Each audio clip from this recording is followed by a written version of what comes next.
Lord. Silence. Vow of silence. Yeah, well, I can't say much. I'm going to work. Yeah, that's true. You're not exactly quarantining. And work, we're even practicing some things to attempt to keep ourselves safer. That's the thing about any kind of keeping after things, washing your hands, keeping a safe distance from people. These things will help, but when you understand, you can't eliminate all of it. No, you can't eliminate all the risk. But the one good mindset is to just, when you're out and about and you're out in public, just imagine that you already have the virus and you're trying to keep yourself from giving it to everybody else. So imagine your most vulnerable loved one and imagine everybody you're coming into contact with is them and you have it and you're trying not to give it to them. Right. That's the best thing you can try to do is to not give it to somebody else. So, come on, people. That keeps you safe. That keeps everybody else safe. It keeps it from being passed around as much as possible. I mean, the problem is it's spread by breathing. So, there's only so much you can do. A couple of things that we're doing at work is the people who used to come in and out of our department to drop off paperwork, now there's a box outside of the office, which they have occasionally used. It's hard to remember. It's hard to create new habits. Yeah. It's just one of those things where you've got to think. You've got to think about what you're doing, and you got to think about how you're handling situations. There's just less work right now going on because of the things that are happening. I work in vitamins, so that's one of the things that is a high demand getting right now. in really high demand right now. So that is one of the reasons why I'm a quote-unquote essential worker. Yeah. But it's one of those things that there was a situation when we got back from Dollar Tree. Sterilizing yourself? Yeah, we were washing things off, and then you get back out, you touch the car again, you're touching things, everything is touching everything. Mm-hmm. All of the stuff is touching. Don't be too extreme. Right. You don't give yourself anxiety over it. Just do a little bit here, a little bit there to keep yourself and everybody else safer. A bit more clean than you normally are. Not to mention, keep on top of vitamins. I normally take a cocktail of vitamins every day just because I have a pretty weak immune system. It's not because of anything. I just get sick really easily. I always took a lot of vitamins to make sure, going to school, I wasn't getting the flu or all that other stuff and keeping myself healthy. But even now, it's even more important that I keep on top of vitamins and make sure that I take them every day and make sure that I'm doing the proper things to make sure that I'm healthy. Just do a no coughing challenge. So easy, jeez. Check in with each other as you're quarantined together. Yeah. Literally check in with each other because it's super easy in a situation like this to get down. A lot of people are losing out on things that they were looking forward to. A lot of people have lost income, and a lot of people have lost resources, contact. Some people are natural huggers, and your hugger friends are not okay right now. And it's also just very easy to feel anxious. Right. So check in with each other and look out for each other. Also check in with your neighbors. Mm-hmm. We have some elderly neighbors, and we went and checked on them. I left a note because they weren't home at the time with all of our cell phone numbers in case they needed anything, and I actually got a text back today saying they got the note, thank you, they're all stocked up, they didn't need anything. They were also here for us too if we needed anything. Yeah, now's the time to reach out to your neighbors, not physically. From a safe distance. From a safe distance. Find out if they need anything. So I work in technology, and we've had a lot of people come in to get laptops and Chromebooks and stuff like that to work. And one thing I've noticed is that if you're... I've been through training for many years on how to handle like bloodborne pathogens and stuff like that. It was just something that we had to do with the companies that I work for. If you're not used to using any kind of PPE, you can tell the ones that are not used to it. Say it for our international folks in case they don't. PPE is personal protection equipment. And what that is like face mask, gloves, any of that stuff. I noticed that some of our techs, when they were using the PPE handling equipment that people were bringing in, they would use their mask or use their gloves after touching the equipment and then put their mask and rubber gloves together and then put them back on. It just... That is not how it works. That's not how it works. Like Mercury said, don't be stupid. It's not how anything works. It's kind of, you see this and it's just like, okay, you're coming up to my desk, don't touch anything on my desk, don't touch anything on my desk. Touches everything on your desk. And I spray and hose my desk down. We have disinfectant wipes. We have hand sanitizer that was given to us by our bosses. Don't touch my drum set. Don't touch my stapler. But be aware, how people are handling things. And if you're like one of our techs and you're handling something that is used on a very regular basis by somebody else, computers are disgusting. When it comes to and the keyboards, your phones, all that stuff, make sure you're disinfecting the right things. Your purses. All that stuff. But just be aware of what's happening. So, like it was kind of funny. We had somebody bring their laptop into us today, to make sure that they can work from home. And she's like, I've already wiped down my laptop at here, and then my coworker just grabbed the laptop and then wiped it down again. Ooh. And then, which was cool. Everybody was fine. It was like, yeah, we know. This is something we're doing. Yep. And so whenever she left, we wiped down the desk. We put hand sanitizer on her hand, make sure to, because this is just us being extra precautious because of the fact that we work in an environment that we're handling equipment that other people are dealing with. I take French too, because I need my French credit, because I need my language credits.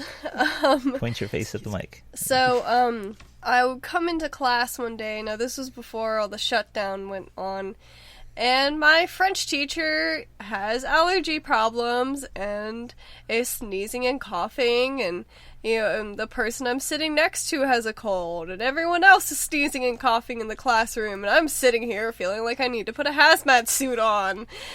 And my teacher doesn't cover her mouth when she coughs at her desk.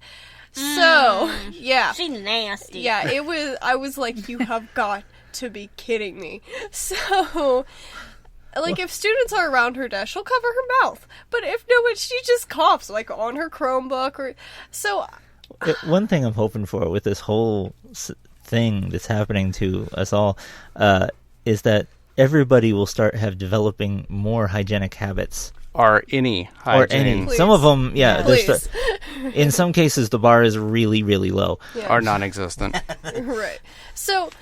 I have to go up to her desk because I need her to go through some sentences I had wrote in French because it's for a project, so I want to make sure it's had written in French to make sure... French, not English. To make sure that they were right because it was a project grade. And she attaches my Chromebook. I was not happy because I had to use my Chromebook multiple times throughout the rest of the day. So you could see that when I got home and was about to do my homework, I clearly used a Clorox wipe to wipe down the entire thing. Fun story. This is before the coronavirus, but back in senior year, I'm still mad at this girl. I still have a grudge. But she would cough in the air and one time coughed on my desk. And I swear, if murder was legal... I was ready. So, like we said, sometimes the bar is low and sometimes the bar is non-existent. Yeah. Right. Also, how do you not have a grudge on everybody? Good question. The list is long. It's very long. It's a very long list. We have a grudge list together, actually. Yep. We actually need to continue that list. Some of those people I don't even know. She has a few more to add. Yeah, we both do. I don't know the name of the coughing in the air like a nasty. All right, so there's a lot of other things that we could discuss and talk about. There are other ideas. Things that you can do with your polycule while you're at home, kind of like team building exercises. And even if you have to do them via technology, if you're deciding to do something, like Amethyst was suggesting baking together, but you're not able to actually travel to bake, do it in your own separate houses on video chat. Technology is your friend during this because it doesn't require you being in the space of the other person, and it still allows you to have that time with them and be able to share that. Also, time management, because we're out of our routines, we're out of our normal day-to-day things, it's easy for time to get away from you. But if you do have significant others that are still working and then some of them aren't, and then your kids are going to school or not, or have the e-learning instead, or there's a lot of, you have to develop kind of a new routine. And creating times where you call and spend this video time with your significant others and keeping it consistent can be really helpful in making it effective. That way you have something to look forward to that you may be missing out on if you aren't living together, and you're still getting your time. So that way you schedule it in and, you're just like, okay, well, I'm taking this time to this time. That being said, it's important to take your personal time too. Your kids are home, maybe your spouses, your significant others are home, and now life is completely full of a million things and all these ideas, and everybody might be going stir crazy. It's really important that you find a way to spend some you time, to clear your head, to just relax, because if you have little ones, you're on the go like constantly now. There's no them going to school and you going to work and you having that kind of break, I guess, in between. But there's so many things that you can do. Just think and be smart about it and utilize the resources that you have. Make a Facebook group chat. We have a family chat. We still even use it, even though we're all home together, to keep your kiddos occupied, your little ones, or even your big ones, or even if you're just a big kid. There is a online streaming of virtual school activities, and even a lot of bands right now are... Melissa Etheridge is doing a live stream every day at 3 p.m. Pacific Standard Time for 15 minutes. You get to literally come to her window.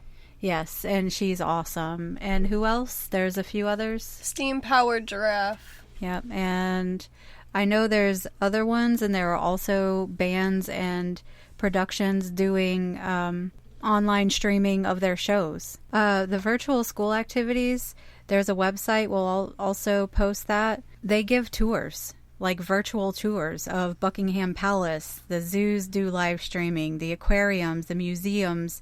There's a Pyramids at Giza one, NASA. There's so many things online and different things you can put. If you have a Chromecast, if you have a smartphone, if you have any of that. There's so many other things you can do too. You can play Frisbee in the yard. That was one of Amethyst's suggestions earlier when we were all brainstorming about the list. You can do family workouts, like Mercury, Zan, and Crow and I all went out for a workout today. And then the kids and I all did gardening all day. And it was so fun. And we got a lot accomplished. And it was really nice just to be outside and in each other's presence and working together towards something. I planted so many morning glories. The young adults, our kids, have a list of things that, suggestions that they came up with that might be good for your little ones also. And Mercury, what are some of your suggestions? Use your imagination while you can. Use your imagination to imagine that you have an imagination. Wait a minute. Whoa. Whoa, dude. My mind is blown. Use simple things that you wouldn't normally use for imagination, make games out of them or whatever. What about you, Selkie? I know one thing I absolutely loved doing when I was younger was finger painting. Yeah. I wouldn't even necessarily actually paint on the paper. I would paint myself.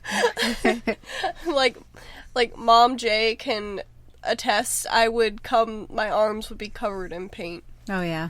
Yeah, so, or flashcards. Like, if you are still wanting to try and keep your little one active and learning, flashcards are a good thing. Sit them down and do, simple addition or scavenger hunts. Those are always kind of fun. Oh, one thing that Selkie used to do was she used to color in my tattoos. I did. Yep, he would lay on the ground and she would color in his tattoos. He would let me color in his tattoos. Watching movies, makeovers, and, playing dress up, and stuff like that. Ew. There's always the option of going outside. What does that mean? Don't be a hermit. I've downloaded the Outside app. Graphics are amazing, but not sure about the interface. They'll have enough time to become a hermit. Let them be outside.